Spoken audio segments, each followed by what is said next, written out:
त्यांचे मृत्यू नंतर कोणत्याही टीव्ही चॅनल असू द्या, कोणत्याही न्यूजपेपर असू द्या, कुठेही कसलीही प्रकारची बातमी आली नाही की या लोकांची मृत्यू झाली, या लोकांची हत्या करण्यात आलेली आहे.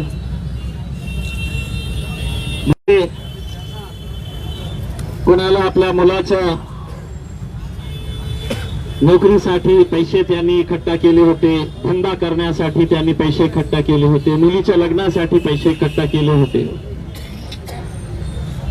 एका सामान्य माणसाची जे NKGSB बँक आणि L&T फायनान्स च्या वसुली प्रतिनिधीकडून होणाऱ्या मानसिक छळाबाबत, बेकायदेशीर मालमत्ता जप्ती रोखण्याबाबत एका प्रायव्हेट फायनान्स कंपनीतून त्यांनी काही कारोबार करण्यासाठी पैसे घेतले होते, लोन घेतलं होतं, कर्ज घेतलं होतं आणि प्रामाणिकपणे त्यांनी कर्ज किती घेतलं होतं तर NKGSB सहकारी बँक कडून 50 लाख रुपये आणि L&T फायनान्स कडून 1 कोटी रुपये त्यांनी कारोबारसाठी कर्ज घेतलं होतं.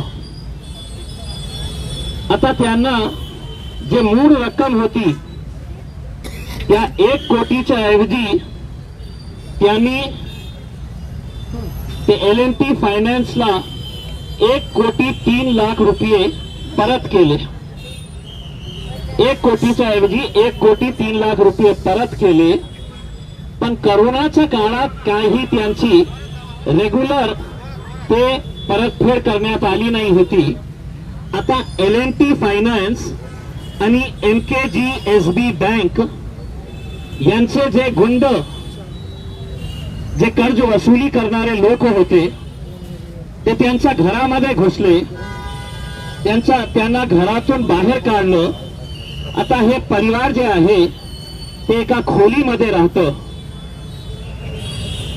इतकंच त्यावर त्यांनी थांबलं नाही तर त्यांनी आपल्या पत्रामध्ये काय लिहिलं, मला आत्ताच्या आत्ता पैसे द्या, नाहीतर ही प्रॉपर्टी आमच्या नावावर करा. माझ्या दोन्ही मुलीला, पत्नीला, वडिलांना व मला रस्त्यात अडवून अश्लील भाषेत धमक्या दिल्या. या भीतीमुळे आम्हाला आमचे राहते घर सोडावे लागले असून सध्या आम्ही भाड्याच्या खोलीमध्ये राहत आहे आणि त्या खोल्या आम्हाला वारंवार बदलाव्या लागत आहे. ते गुंड लोक त्यांच्या त्या खोलीमध्ये येऊन जे दमदाटी करत आहे आणि आता पुढे त्यांनी जे लिहिलेले आहे, माणुसकी कुठे गेलेली आहे. पोलीस प्रशासन नाही, आपण आंदोलन करायचं नाही. पण या माणसाचा योगेश प्रकाश घोडके त्यांनी पुढे काय लिहिले, माझ्या समोर बसून ज्या प्रकारे ते रडत होता ते माणूस, माझी 23 वर्षीय मुलगी प्राची घोडके हिला आरोपीने मुद्दाम लक्ष्य केले. दिनांक 20 ते 26 जानेवारी 2026 दरम्यान तिला रस्त्यात अडवून अत्यंत अर्वाच भाषेत शिवीगाळ करून तिचा विनयभंग केला. दिनांक 26 जानेवारी 2026 रोजी दुपारी ती रडत अचानक घरी आली आणि रस्त्यात मला बँकवाले साहेब असं काही बोलतच होते की मानसिक धक्क्याने ती जमिनीवर कोसळली. तिला तत्काळ मेडिकवर हॉस्पिटलमध्ये नेले. मेडिकवर हॉस्पिटल नेल्यानंतर डॉक्टरांनी ती 23 वर्षीय मुलीला मृत घोषित केले. 23 वर्षीय मुलीला मृत घोषित केले. ते गुंड प्रवृत्तीचे जे लोक आहे त्यांच्या सगळ्यांचं नाव त्यांनी दिलेले आहे की जे बँकाचे वसुली एजंट आहे. कुठे बातमी आली,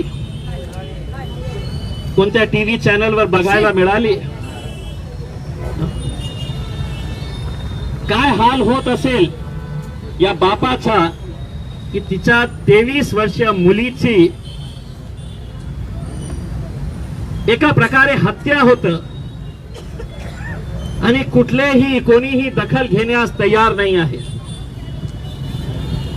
माझ्या बोलण्याचं तात्पर्य हे आहे की ठीक आहे, आज त्यांनी पैसे कर्ज म्हणून घेतले होते, तर गुंड लावून ते पैसे तुम्ही कशा वसूल करता येतं हे याचं उदाहरण आहे. आणि तुमच्या प्रकरणामध्ये तुमच्या हक्काचे पैसे असून सुद्धा तुम्हाला आंदोलन करण्याचीही परवानगी मिळत नाही आहे. दुर्दैवाने या देशामध्ये, या राज्यामध्ये लोकशाही संपलेली आहे. म्हणून अशा प्रकारची घटना आपल्याला वारंवार बघण्याची वेळ आलेली आहे. असं का होत आहे की पोलीस डिपार्टमेंट म्हणतो की आम्ही एमपीआयडीचा प्रपोजल मुंबईमध्ये पाठवलेला आहे. एक नोटिफिकेशन साठी मंत्रालयामध्ये का अधिकाऱ्यांना वेळ मिळत नाही आहे?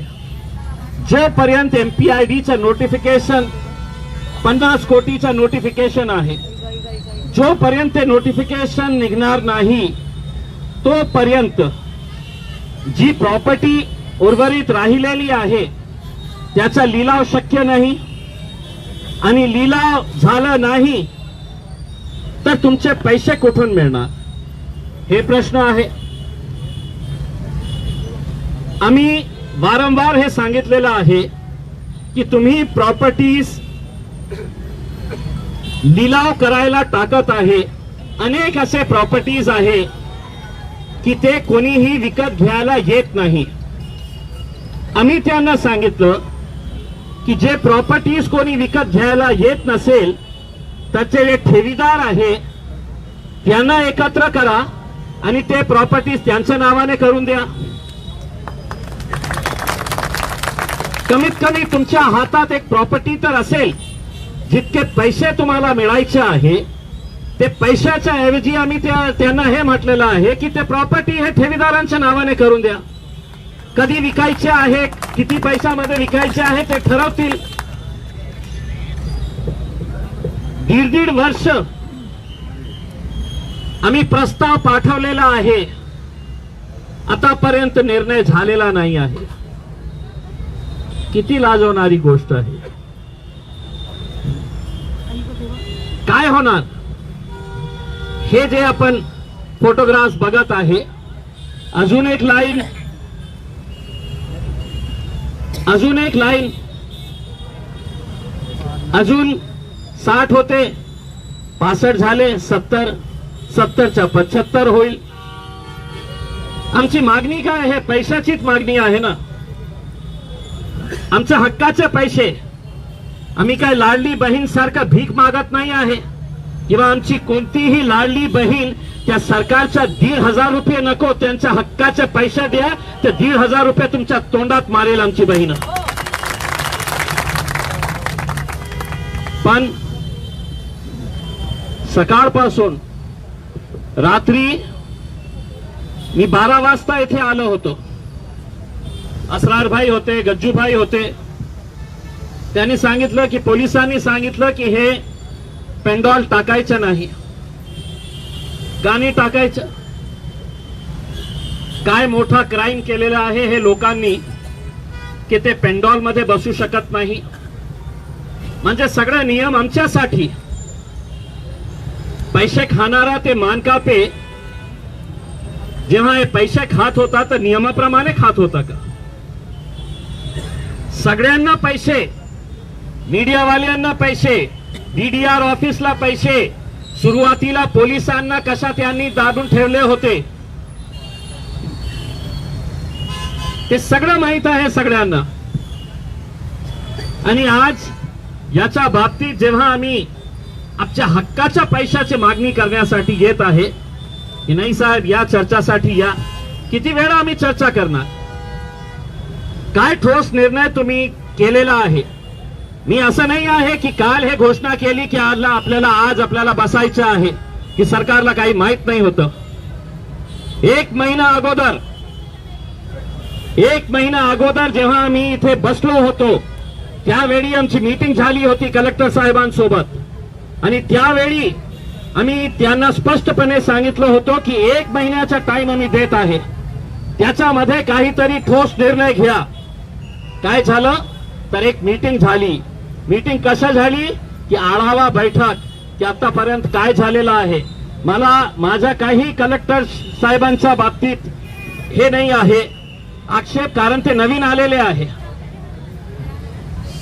आलेले आहे म्हणून त्यांना समजण्यासाठी तर मीटिंग बोलवण्यात आली होती.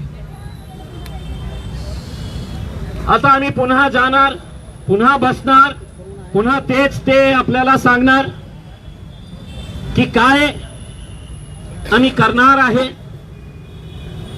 आता आम्ही जे 3-4 मागण्या केलेली आहे की जे प्रॉपर्टीज तुमची विकत नसेल तर ती सगळी प्रॉपर्टीज या ठेवीदारांच्या नावाने ट्रान्सफर करून द्या. दुसरी, आता त्यांच्याकडे समजा 2 कोटी रुपये आले असेल तर 10 हजार का होईना सर्वांना सरसकट पैसा द्या. सरसकट पैसा, ते 10,000 का होईना 25,000 का होईना, पण सर्वांना पैसे सरसकट. नाही तर त्यांचं काय हे की पहिले किती लोक होते आपल्याकडे, 10,000 वाले बाहेर पडले, त्यांना पैसे मिळाला, ते तुमच्या सोबत येत नाही. 25,000 वाले त्यांना मिळाले, तेही येत नाही. 40,000 वाले त्यांना मिळाले की मला मिळालं, आता मी त्यांच्यासाठी कशाला लढायचं. 50,000 वाले त्यांना मिळालं तर यांच्यासाठी कशाला मी वेळ घालू. तर सरकारचं हे षडयंत्र असू शकतं की जे हे 50,000 वाले, 1 लाख वाले, 2 लाख वाले आहे, त्यांचा पैसा त्यांना दिलं तर अजून लोक कमी होतील आणि मग 10 लाख वाले, 20 लाख वाले, 50 लाख वाले किती शिल्लक राहणार. आम्ही जेव्हा आंदोलनासाठी बोलवणार त्यांना तर 5-50 लोक येतील. सरकारला भीती कशाची असते, हे लोकांची ताकद जेव्हा रस्त्यावर येते ना तर भीती त्याची असते. म्हणून सकाळी जेव्हा मी 11 वाजेपासून मी तयार होतो, पण 11:30चा मेसेज, फोटो, साहेब आम्ही घरीतून निघालो, आम्ही रस्त्यात आहे, आम्ही येणार आहे, आम्ही पोहोचत आहे. हे लढा कुणासाठी आम्ही करत आहे, मी कुणासाठी हे लढा करत आहे, हे तुमच्यासाठी लढाई करत आहे मी. आणि मी स्पष्टपणे सांगतो की या लढ्यापासून मी दूर गेलो तर तुमचे पैसे कधी नाही भेटणार. मला ही माहित आहे, कलेक्टर साहेब जेव्हा मीटिंग कॉल केली त्यांची जबाबदारी होती की इम्तियाज जलील तुम्ही पण त्या मीटिंग मध्ये या, तुम्ही सुरुवातीपासून या आंदोलनाचं नेतृत्व करत आहे. मग कोणीतरी सांगितलं असेल की नाही त्यांना कशाला बोलवतो. मी तर आज या शहरातले सगळे लोकप्रतिनिधींना, सगळ्या आमदारांना, खासदारांना, मंत्र्यांना हे सांगतो की तुम्ही याचं नेतृत्व करा, मी खाली बसायला तयार आहे. पण अशा प्रकारची घाणेरडी राजनीती करू नका की माझ्या नावामुळे तुम्ही या लोकांना त्रास देत असेल. काय मीटिंग घेऊ शकत नाही सर्व लोकप्रतिनिधी. औरंगाबाद जिल्हा मध्यवर्ती सहकारी बँकेची निवडणूक आता झाली, एकमेकांचे कट्टर विरोधक होते सर्व राजनैतिक पक्षांचे. सगळे लोक एकत्र आले. अतुल सावे, भुमरे साहेब पुत्र सत्तार साहेब पुत्र, ते आमदार सगळे कन्नड, गंगापूर, वैजापूरचे सगळे आमदार, विरोधी पक्षातले अंबादास दानवे एका थाळीमध्ये खात होते सगळं. 5-5, 10-10 हजार रुपये, 20,000 रुपये एका मताला दिले. आपला स्वतःला त्या बँकेच्या बोर्डवर जायचं होतं, तर सगळं एकत्र येऊ शकतं. यांच्यासाठी फक्त निवडणुकीच्या वेळी त्यांचा पाय धरतात तुम्ही. निवडणूक आली की सगळ्यांचे पाय धरायला येतं, पण जेव्हा त्यांची अडचण येतं तर कोणीही यायला तयार नाहीये, कोणीही बोलायला तयार नाही आहे. अरे तुम्ही मीटिंग कॉल करा, मला नको बोलवा. मला नाही बोलवले तर चालेल, पण 2-2 कॅबिनेट मिनिस्टर आहे या शहरामधले, 2-2 कॅबिनेट मिनिस्टर आहे. स्वाभाविक आहे की त्यांचा प्रभाव अधिकाऱ्यांवर जास्त असेल, कारण ते सत्तेमध्ये बसलेले आहे. आता आम्ही पुन्हा त्यांच्याकडे जाऊन आम्ही चर्चा करू चर्चा का नाही करायचं? हे म्हणतं नाही करा, तुम्ही म्हणता करा.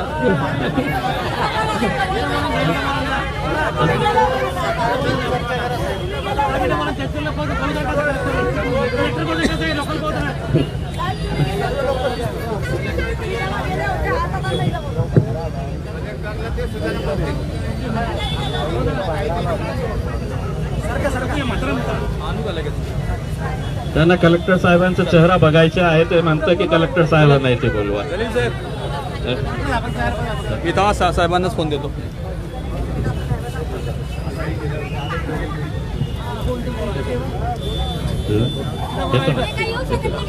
सर सर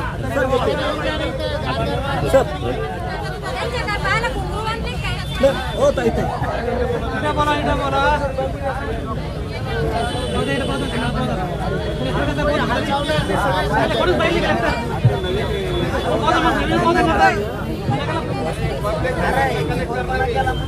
काय आहे की मलाही जेव्हा हे निर्णय घेण्यात आला होता तर त्याच्यावर आम्ही खूप विचार केलं होतं.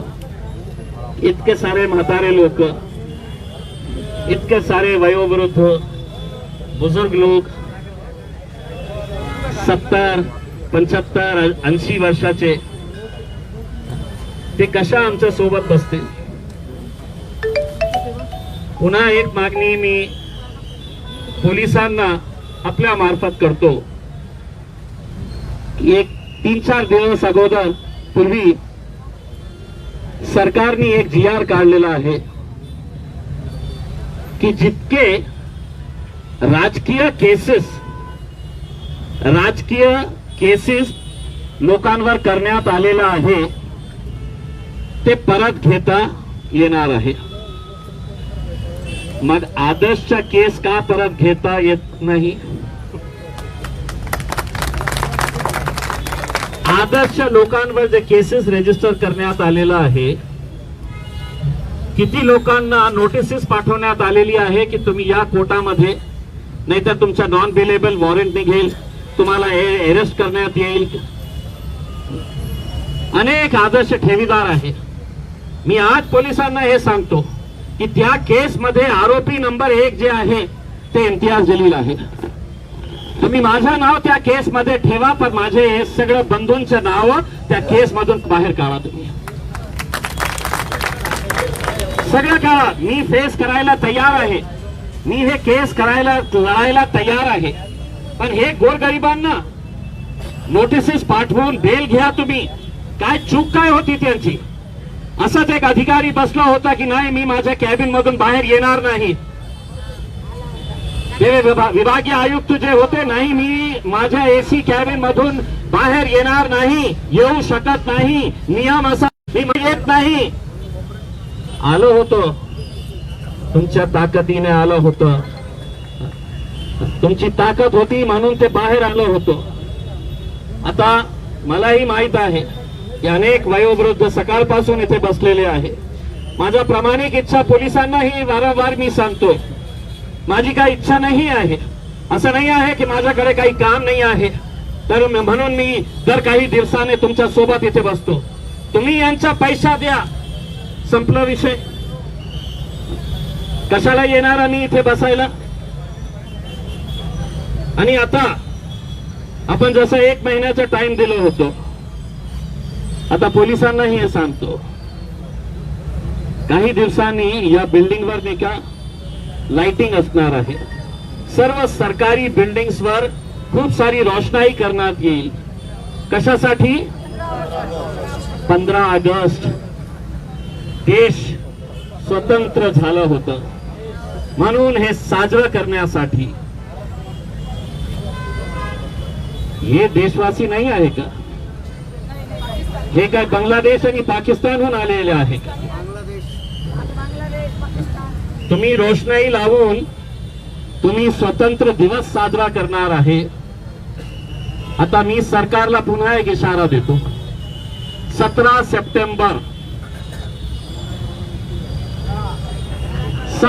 सप्टेंबर मराठवाडा मुक्ती संग्राम दिवस आहे.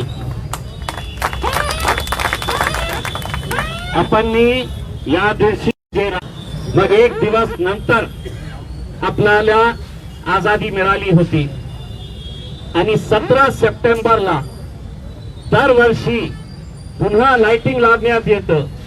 मुख्यमंत्री साहेब स्वतः दरवर्षी 17 सप्टेंबरला सिद्धार्थ उद्यानात येतो. तिथे हुतात्मा संग्राम आहे, तिथे ते येऊन ते कार्यक्रम होतात. 17 सप्टेंबर गनिमी कावा करायचा आहे. कुणालाही काही कळू देणार नाही आपण काय करणार आहे त्या दिवशी. 17 सप्टेंबरला मुख्यमंत्री साहेब त्यांना आपण एअरपोर्टवर पकडणार, रस्त्यावर पकडणार की सिद्धार्थ गार्डनवर त्यांना पकडणार. होऊ द्या पोलिसांना थोडीशी कष्ट होऊ द्या, ते आपल्या मागे मागे फिरणार. टोळ्या तयार करू आपण, टोळ्या तयार करून आपण गनिमी कावा करायचा आहे. ऐकू द्या त्यांना, ऐकत असेल आम्ही काय काय करणार आहे त्यांनाही काही कळणार नाही आहे. एका ग्रुपला दुसरा ग्रुप काय करणार आहे तिचीही माहिती त्यांना मिळणार नाही. महिलांनो, तुमची ताकद काय आहे? तयार आहे ना? छोटी वाघीण आता छोटी कोणी नाही राहिलेली आहे, सगळं मोठी वाघीण झालेले आहे. तर आता मैं आप लोगों की इजाजत से मैं वहां पर जाकर जो भी हम चर्चा कर सकते हैं और एक बार फिर से उनको इशारा देकर, ऐसा नहीं है कि हम 17 सितंबर के दिन फिर से आएंगे करके, हो सकता है कि 15 अगस्त के दिन भी हम स्वतंत्र दिन के दिन भी हम पूरे गर्व के साथ जय हिंद का नारा लगाकर, ये देश तो आजाद हो गया है लेकिन ये लोगों को आजादी कब मिलने वाली है? उन डाकुओं से जिन्होंने इनका पैसा खाए हुए हैं. मानकापे साहेब आलेले आहे बाहेर. आमचे काकूने 21,000 रुपये ठेवले आहे बक्षीस. मी पोलिसांना विनंती करतो की त्यांना संरक्षण द्या रे बाबा. त्यांना खरं संरक्षण आता देण्याची वेळ आलेली आहे. त्यांना संरक्षण आता द्या, कारण जेव्हा ते तुमच्या हातात कधी लागतील मला माहित नाही आहे, पण माझ्या हातात ते लागलं मानकापे साहेब तो समझ जाओ क्या होने वाला है. पैसे दो और हमें भी यहाँ से मुक्ति करवाओ. मुझे मालूम है कि बारिश आ सकती है, लेकिन यहाँ से आप लोग उठ के जाइए मत. ये लड़ाई आपकी है और आपकी इस लड़ाई के अंदर हम जब तक हाथ में हाथ डालकर एक साथ नहीं खड़े रहेंगे तब तक हम ये लड़ाई जीत नहीं सकेंगे. हम बहुत करीब आ रहे हैं, बस आप लोगों का साथ चाहिए. मेरे जितने भी बुजुर्ग माएं और बहनें यहाँ पर बैठी हैं, मैं बहुत प्रामाणिक कोशिश कर रहा हूँ कि आपका पैसा आपको मिले करके, और जिस दिन सबका पैसा मिल जाएगा उस दिन सही मानों में हम लोग दिवाली मनाएंगे, दशहरा मनाएंगे, ईद मनाएंगे और एक साथ मिलकर मनाएंगे, सब साथ में मिलकर मनाएंगे। बस तब तक आप लोग बैठिए, मैं जाकर कलेक्टर साहब के साथ जो भी अधिकारी बैठे हैं उनके साथ चर्चा करके आता हूं और जो भी फैसला होगा उसमें वो आपको सुनाएंगे। धन्यवाद।